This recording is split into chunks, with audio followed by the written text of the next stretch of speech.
Wilujeng tepang dangu sareng acara matuh dongeng enteng pangbeberahmana. Mang Jaya sapara kanca bade neraskeun hanca dongeng nu katunda. Ieu dongeng para mitra karangan Koswara.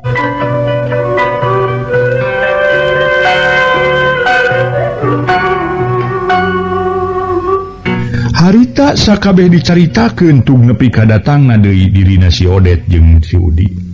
Marengan biocoh nu nyamur jadi nini Ici. Kitu lalakon teh jang, ceuk si Odet mungkas caritaanana. Nuhun ari tos riung pulung mah mung eta we nya. Teu aya geuning Nyi Titi hanya kalna teh. Ayeuna teh duh naha ka mana atuh nya. Eta kumaha kajantenana Kang? Perkawis eta teh Jang Darta tumanya ngeunahan eueuhna Nyi Titi.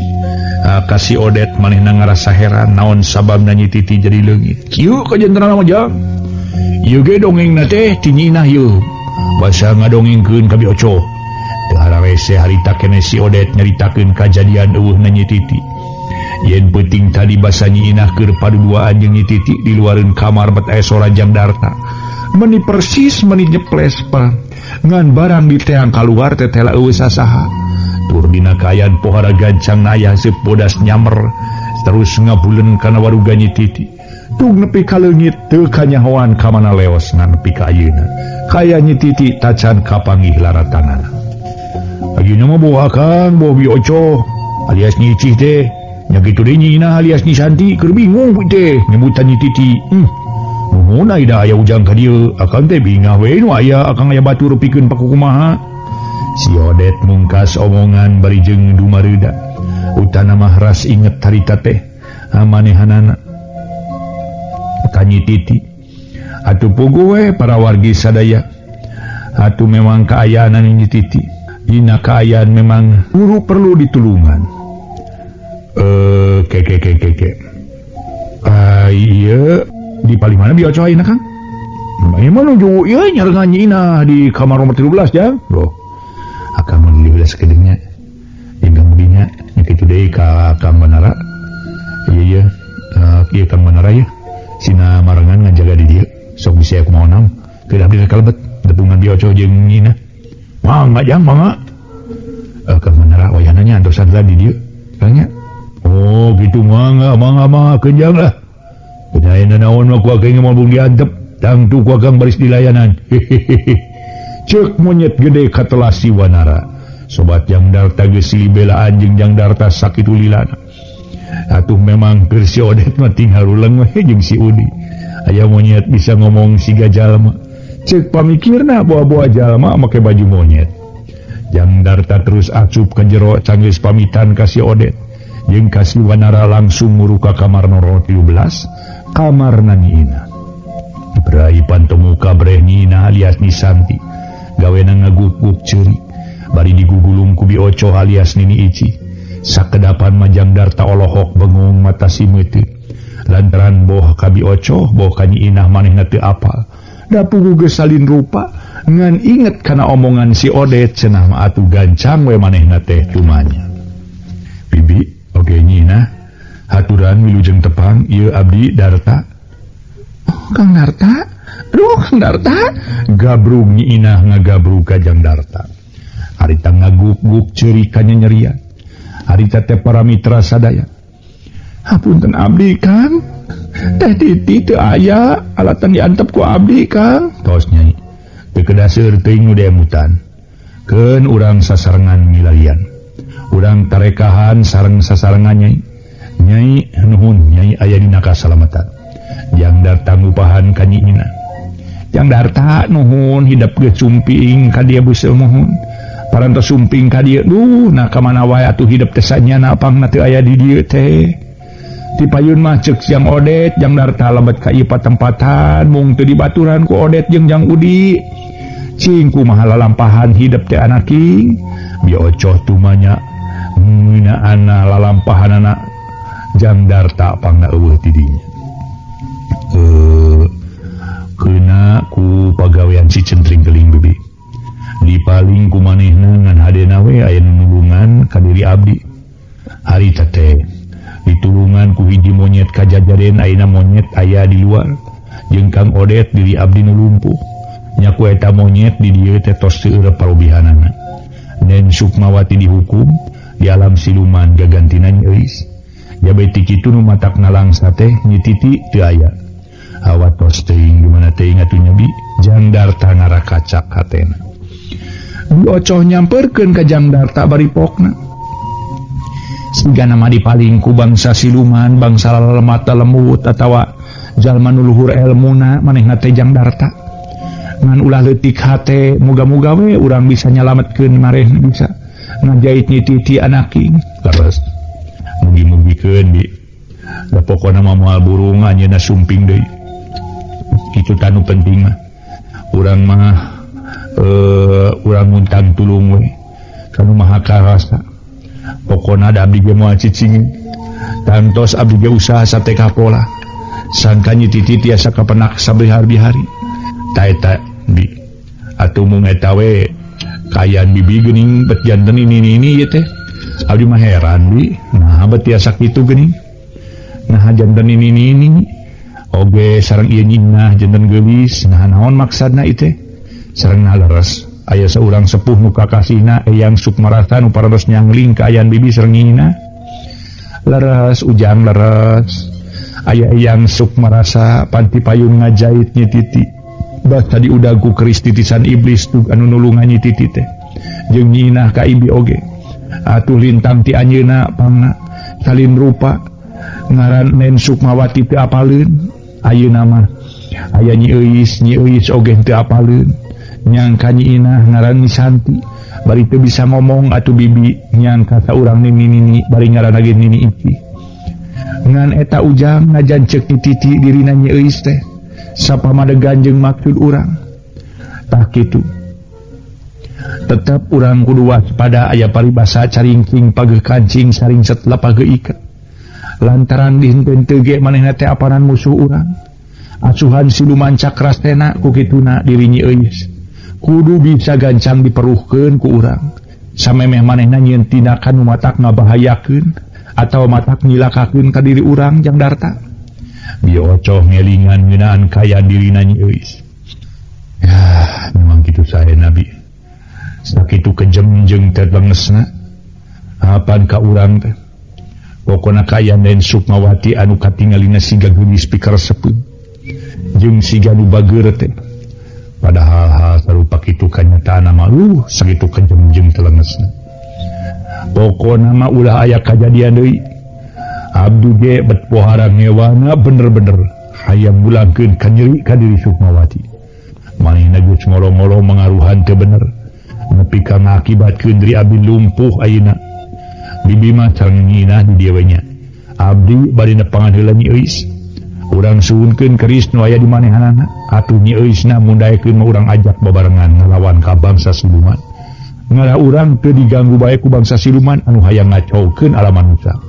Antos hanya di dinya Jang Darta harita nangtung bari paniatanana manehna rek kaluar deui maksud jeung tujuan rek ngolo-ngolo Nyi Euis malah manehna pamitan ka Biocoh alias Nini Ici jeung ka Nyinah alias Nyi Santi pamitan lantaran manehanana rek ngepungana ka Nyi Euis anu kiwari katelahna Nyi Mas Pajarwati maksud utama rek minta keris titisan iblis teh jeung hayang umajak ka diri Nyi Euis sangkan ngajauhan bangsa siluman maneh urang rek biluk cenah ka bangsa siluman ulah rek biluk maksudna Biocoh alias Nini Ici aya maksud hayang marengan jeung ibi bat ujang duci manehna ngajak riributan kulantaran manehna boga angkeuhan keris iblis muhun Kang abdi ge baris nyarengan ka akang sakalian mah abdi moal cicingeun manehna mun ngamuk teh baris dilawan ku abdi Kang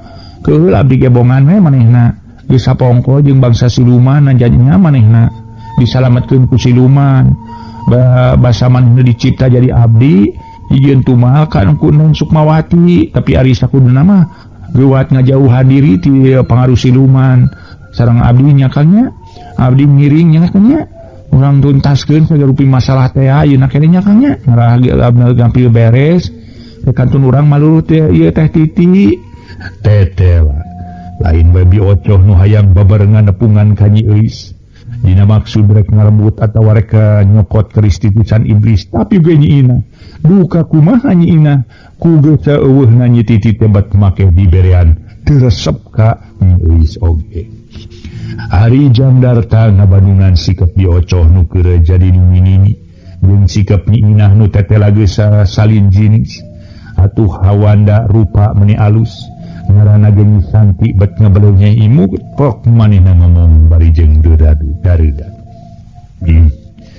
Saya nama ibi sareng nyanyi mah lah di dieu we heula keun tenang-tenang daya naon-naon mangke ku abdi di bartosan anu wios abdi we heula yeuh mun nepangan ka anjeunna teh antosan heulanya nyamang atuh ari kitu ngomong sing waspada we sing atos-atos margi apan manehna teh asuhanana bangsa siluman. Kang Darta sing atos-atos nyekangnya ulah gagabah sareng eta deui abdi mah salempang teh sok sieun akang kagemang nyiina ngomongna make jeung ngarenyu sagala rupa. Nyai sok aya wae moal atuh Nyai. Jamdarta jadi nyarenge seuri. Jadi ti payun akang kagoda ku Neng Sukmawati da panginten akang mah dugi ka tiasa lumpuh mah dugi ka tiasa kabeunangan ieu ku gebugan karemong jimat Neng Sukmawati seksa upami akang teu kabanang teu kagemang ku kageulisan Neng Sukmawati. Jadi ilmu-ilmu nu aya ti Eyang Sukmarasa teh camal Kang. Komo ye ge nyeuis mah langkung geulis, langkung ngora, langkung pikaresepeun batan Neng Sukmawati Kang. Cek nyiina atuh para wargi harita teh Jamdarta diceritaan kitu nyarita Nyai mah. Arina naon teh Nyai akang ti payun kudu sote bade we akang kabongohan. Ngabongohan atawa nepi leumpeuh Yuni.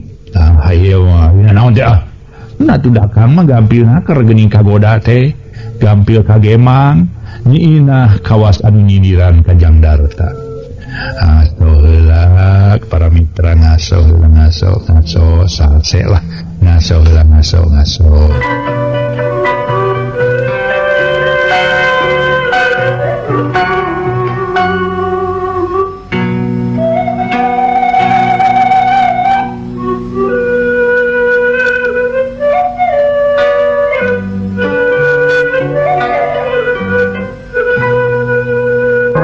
Nyiina para wargi sadaya jika nu nyindiran wae ka Jamdarta harita teh. Memang da kitu nyiina inget kana mangsa-mangsa nu katukang inget mangsa hiji peuting ngobrol paduduaan di imah akina di Padasuka. Nyai mah. Nah, saha nu leumpeuh Yuni da kang atanepi Nyai? Nya ni alim eleh. Tos bela Nyai lah. Agama ayeuna bade ka istilahnya. Mangga atuh. Bi wayahna jaga nyiina bilayana naon keuna abdi bade nepangan ka Nyeuis. Mangga Jamdarta didoakeun ku ibi sing hasil maksud. Sanggeus meunang ibi ti biocoh jeung nyiina alias Nisanti. Terus Jamdarta kaluar ti eta kamar sanggeus aya di hareupeun kamar pamatuhan Nyeuis. Kamar anu aya di hareupeun beulah hareup jauh ke ti tempat nuna pasien-pasien nu tatama. Jamdarta terus keketrok kana panto. Saha Nyeuis nu aya di jero kamar kadenge tumanya kuring Darta. Tema Jamdarta bari nyebutkeun ngaran Jamdarta. Kata rasiga nu reuwas nada ucapan Nyeuis. Bener sok buka pantona lantaran kuring aya perlu ka Nyai. Mangke antos sakedapnya. Kadenge sora nu leumpang nyampeurkeun ka pelabah panto. Kolotrak sudah tulak dibuka brai panto ngaraket muka. Breh Nyeuis nantung di jero bari imut ngagelenyu ka Jamdarta.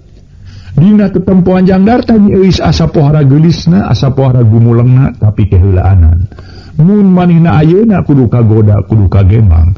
Kajadian ti heula kaalaman basa manehna kagoda atawa kaolok Neng Sukmawati. Geus cukup jadi peringatan keur dirina supaya dirina leuwih hati-hati. Nu matakna Nyeuis imut ngagelenyu bari kaayaanana pikaresepeun. Jamdarta sikapna sabiasa-biasa we. Malah pok ngomong bari ucap-ucapan semu dartar tapi perasaan harita teh para mitra tanpa perasaan naon-naon tanpa boga rasa nu resep jeung kataji atawa rasa bogoh jeung cinta.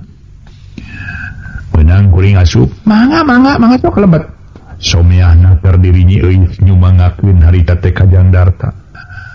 Sup harita Jangdarta mihelan acuh lempang kagigireunnya Nyi Euis.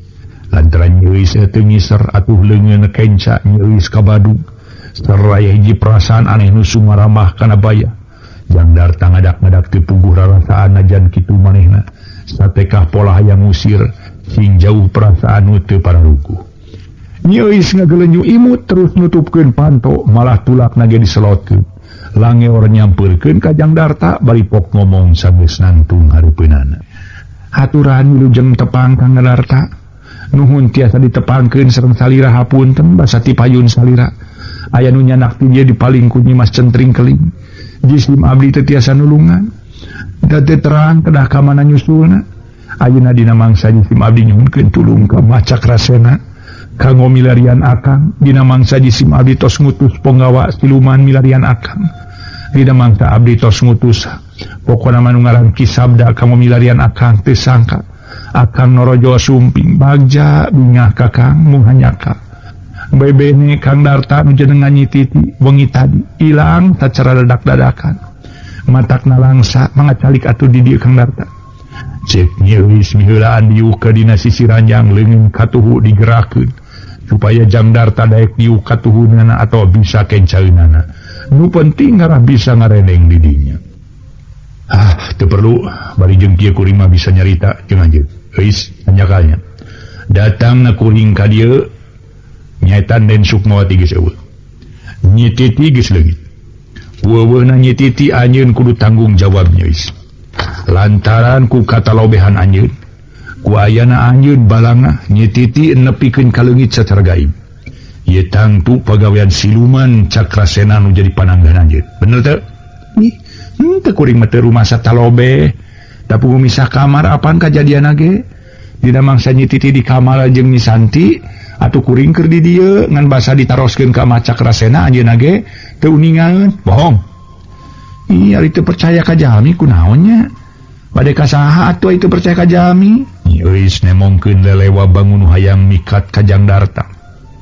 Nyi Euis, sakuduna nyai teh ngajauhan dirina siluman Macak Rasena. Lantaran dilarang ku agama diri urang akur jeung siluman muntang tulung ka bangsa siluman. Kuring yang ngarti sanajan teu dibejaan ge. Ngan keur ayeuna mah sigana moal bisa jeung ongkohan.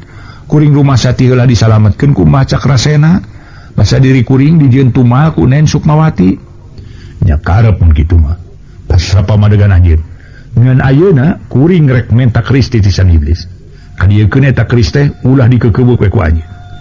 Kang Darta bade nyuhunkeun kerisnya.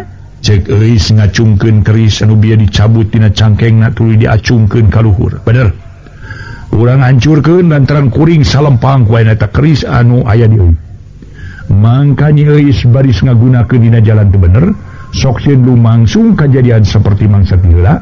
Basa eta keris aya dina cekelan Nen Sukmawati.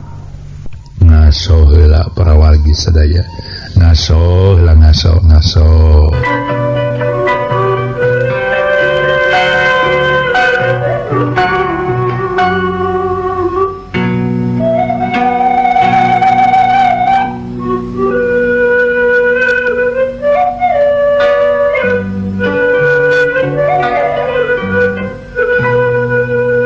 Barang harita Jangdarta menta keris titisan iblis.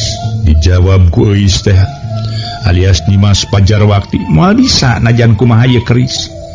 Mending aya di abdi nu nyepengna Kang Darta ame aman nu penting mah. Sing percanten abdi ngajamin moal aya kajantenan saperos kapungkur. Malah sawangsuna abdi baris ngabantu ka akang sapara kanca dina ngoding nanjeurkeun babeneran jeung keadilan.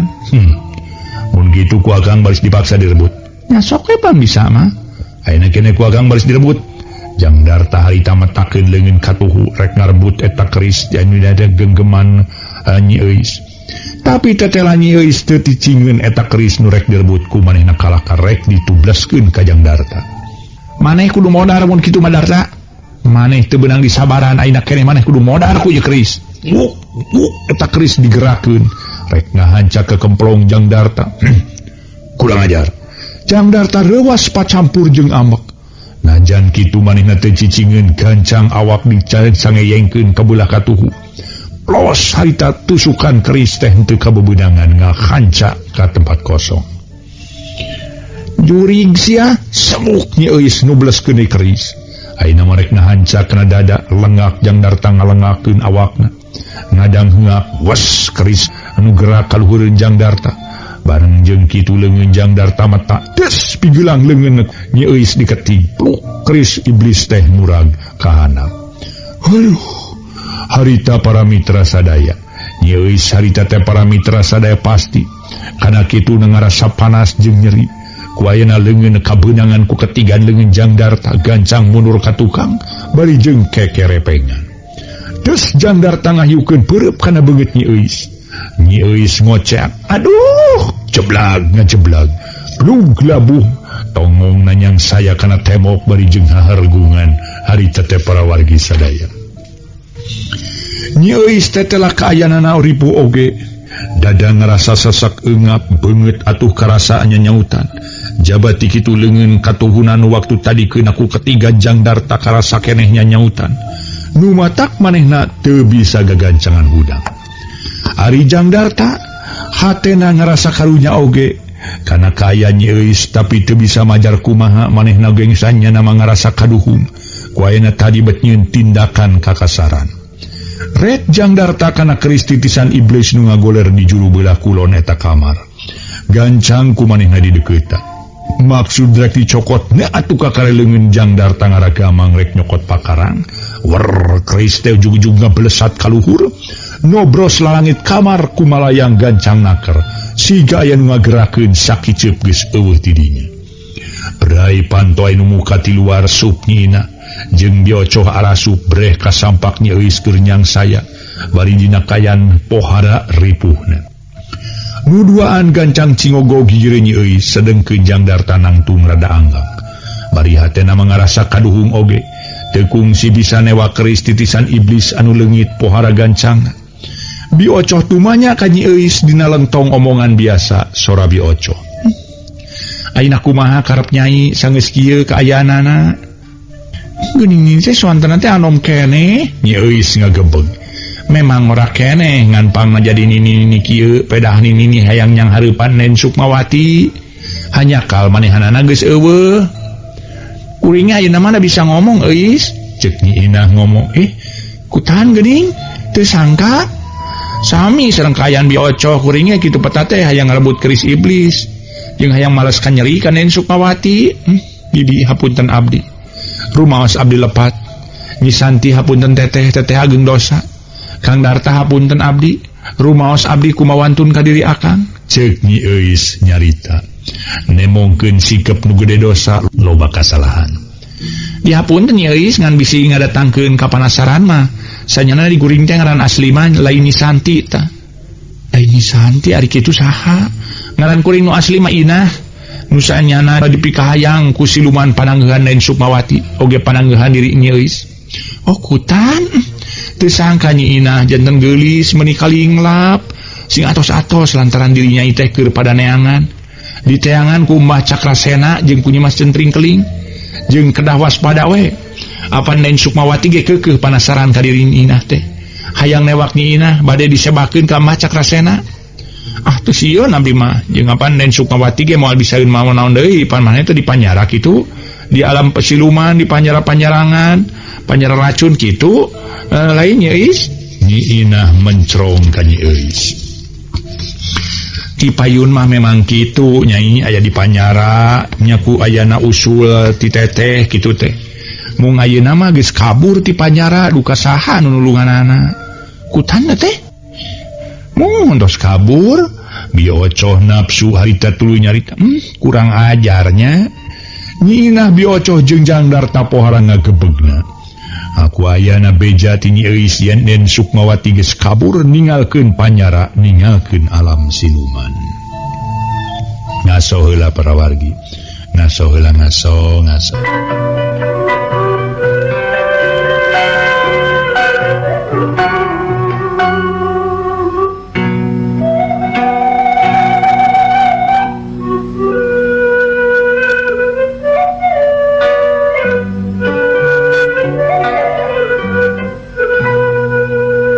para wargi kaum dangu. Nyi Inah oge biocoh hujang darta pohara ngagebegna. Ku ayeuna beja ti Nyai sieun Denden Sukmawati geus kabur ninggalkeun panyara, ninggalkeun alam siluman. Tetel aya pihak sejen nunang tayungan ka diri Denden Sukmawati bibi, ceuk Jang Darta ka biocoh. Muhun kitu pisan ujang kayana teh geuning Jang Darta. Duh, buah-buah nu maling nyititi ge siluman ti heula nyalametkeun Sukmawati meureun nya. Atawa Denden Sukmawati sorangan nu ngiwatna sageus manehna bisa leupas ti nagara Buana Lila. Nya bisa jadi Jang Darta kumaha atuh pilampaheun urang. Ai deuk kieu we binya, Nyi Titi ku abdi bade dipilarian. Keun ieu gedong urang pada ninggalkeun we lah. Da puguh Denden Sukmawati na ge teu aya, Nyi Nunung sareng Nyi Eti nu masih aya di dieu urang sida marulih we lah.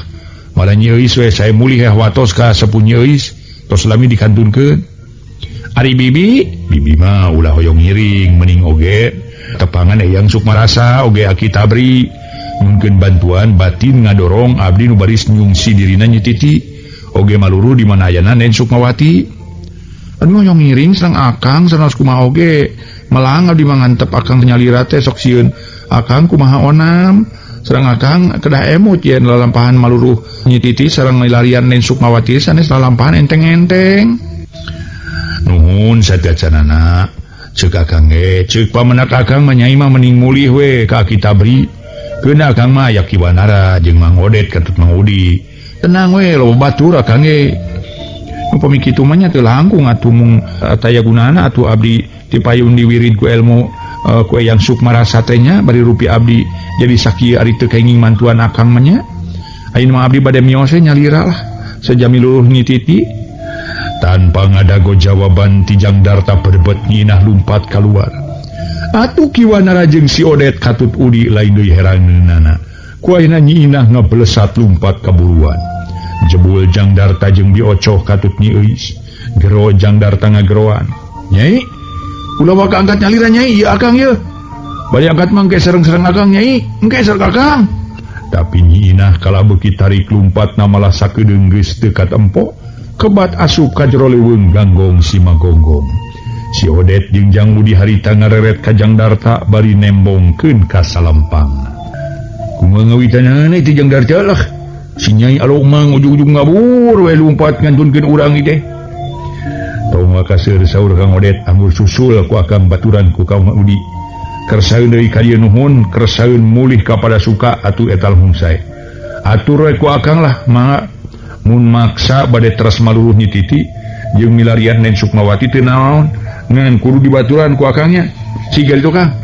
Kumaha ngajang atuh gancang si Odet nemalan red ka Udi ngomong yoi di euy ayo atuh sanggeus pamitan ka sarerea si Odet jeung Jang Udi teu loba omong deui para wargi harita keri ngabelesat lumpat sakedeung geus jauh senja nyusul Nyi Inah anu saterusna bakal ngawal atawa maturan Nyi Inah dina nggoningan lumampah neangan Nyi Titi nekad lumampah sosoranganan. Sanggeus si Odet jeung Jang Udi areuweuh mah nyusul Nyi Inah, Jang Darta ngareret ka biocoh bari pokna. Waktosna seep.